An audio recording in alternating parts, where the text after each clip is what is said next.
Welcome to Improving Sales Performance, a podcast highlighting tips and insights aimed at helping sales organizations realize and maybe even exceed their goals. Here, we chat with thought leaders, experts, and gurus who have years of sales experience from a wide range of industries. I'm your host, Matt Sunshine, CEO at the Center for Sales Strategy, a sales performance consulting company.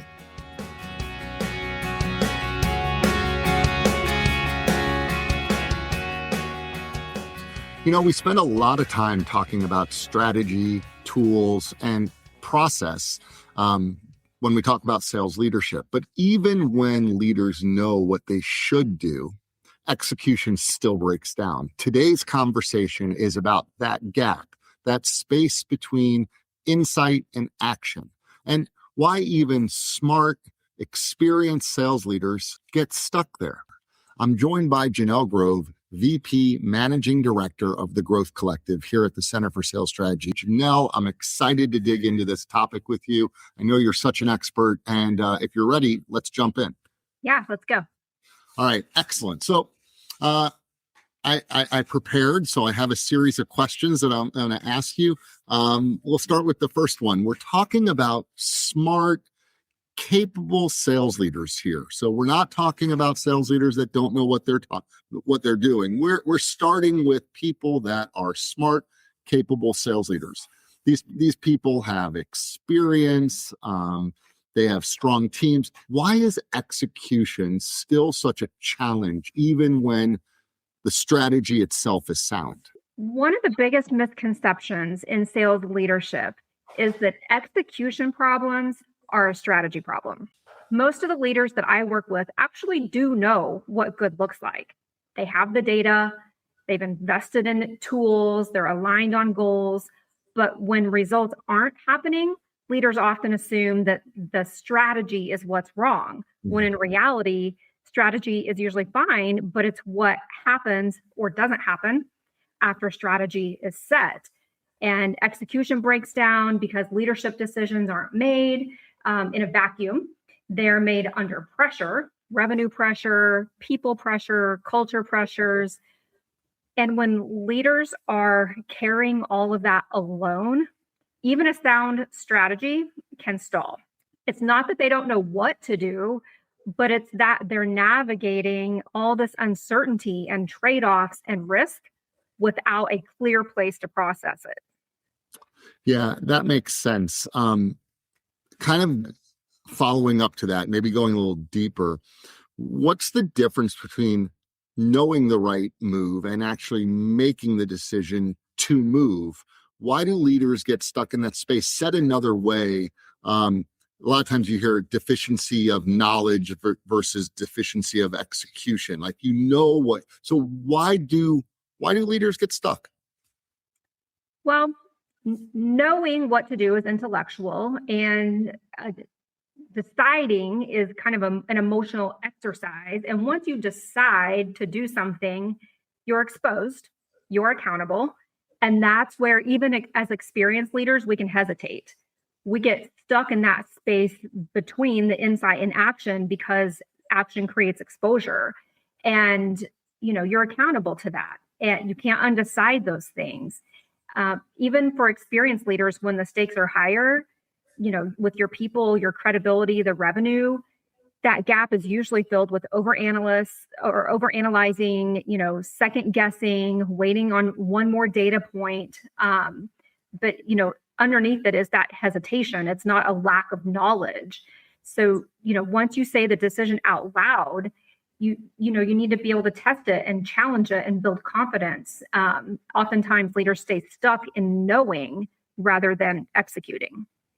Yeah, the magic is in the doing, right? I mean, you have to do it. It's one thing to know it, you got to do it. I'm curious about this. I'm really interested in your take on this. How does the fact that in many cases the leader is in isolation, the isolation of the leadership, how does that undermine execution even for high performers? Isolation is one of the most underestimated execution killers. At senior levels, you can't vent downward. Your peers internally might be even your competitors. You're fearful of sharing uncertainty with counterparts or even your boss or your CEO. Your team needs you to be steady. So leaders think alone. Even as high performers, we think alone, and thinking alone amplifies doubt. So without a trusted peer group who understands your revenue pressure, maybe board expectations, decisions that have to be made, even those small decisions feel bigger than they actually are. And that slows down momentum. High performers don't fail because they lack answers. They often stall because they lack a safe place to pressure test decisions in real time. Yeah, I actually think that, and I know we had a bunch more questions that I know I prepared and I want to get through with you. But I actually think what you just said is the biggest reason why successful leaders or people that want to be successful sales leaders need to be part of a peer group. Because when you do it alone, I'm just going to restate what you said because I think it's just so right. You don't want to show your vulnerability to your boss, make it appear that you don't know what you're doing or that you're unsure or that you're second guessing or questioning yourself. And you can't vent down. You can't, and your peers in your own company or sometimes your competitors, and you're alone. And how great is it when you have a group of 6 to 12 people around you that are in the same boat, but they don't work for your company. I just think I love that is something that you're championing, taking on. I think it's so important, and in a lot of cases, perhaps it's the missing ingredient. But let's press on. Okay. In your experience, what role does indecision play in stalled revenue growth, and how often do leaders underestimate that as an impact? The indecision as the impact. Indecision is rarely visible on a dashboard. However, it's absolutely visible in the result. And when leaders hesitate, your teams feel it. Priorities are blurred. Coaching conversations soften. Accountability weakens. Revenue growth slows. And because of that, your leadership energy is diffused. And what's interesting is that leaders almost always underestimate that impact. We see indecision as maybe we're being cautious, but teams will experience it as confusion. The indecision compounds quietly over time, and revenue stalls rarely come from one catastrophic mistake. They come from the indecision.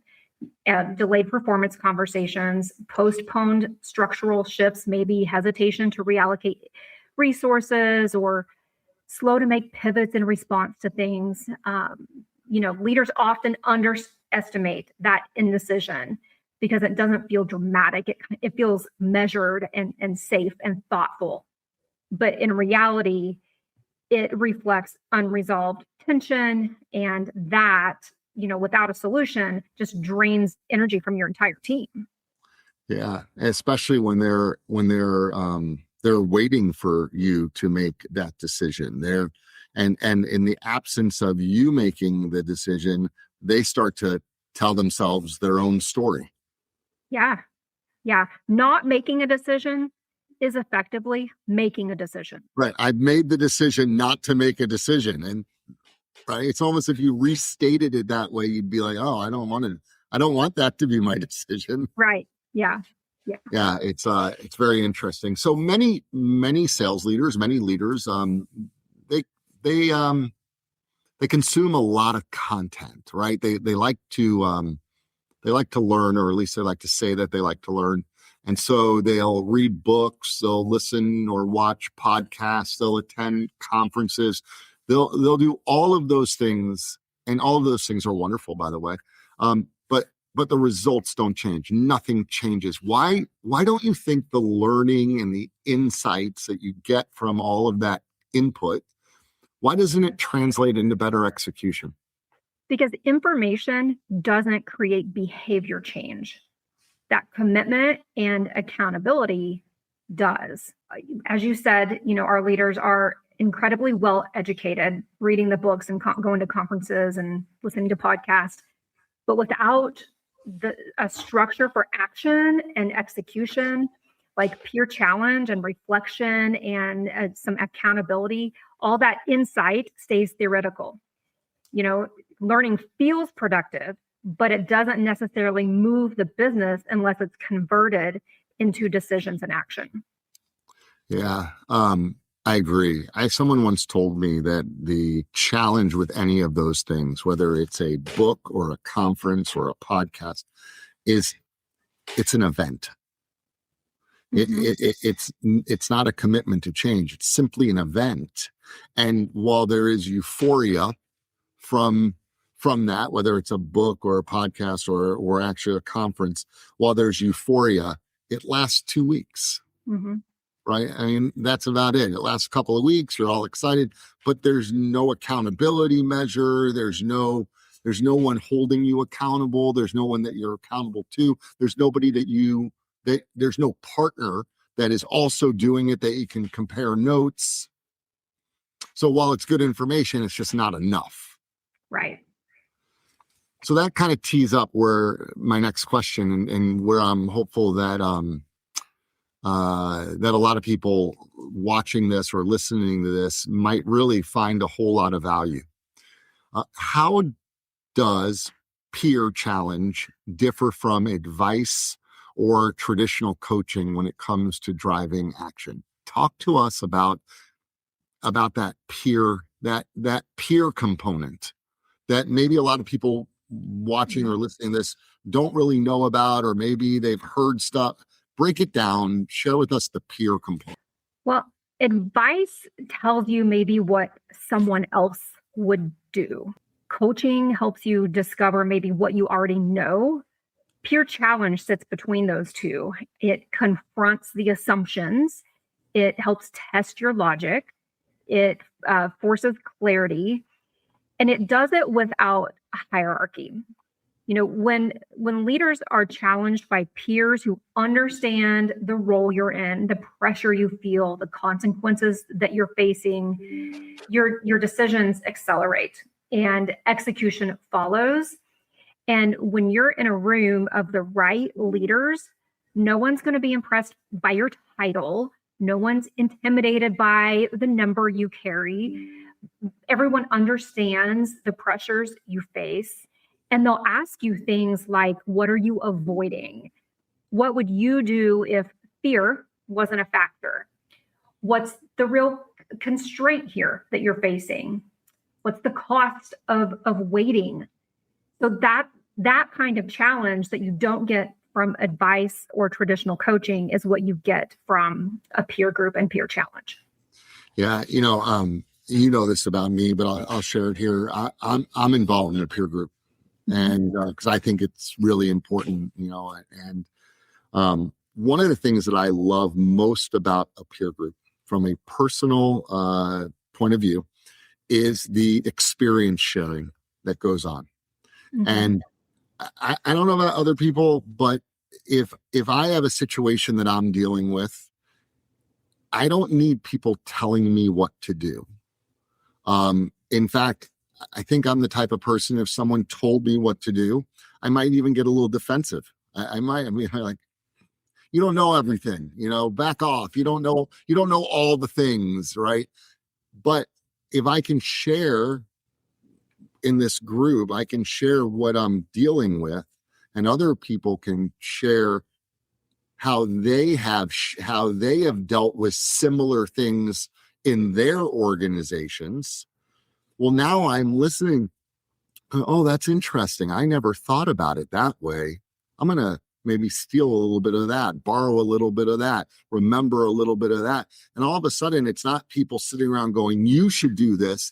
It's people sitting around going, this is how I did it, or this is something that we experienced in my company. I just think it is so powerful. I feel sorry for people that don't have a peer group that they can share those things with. Yeah.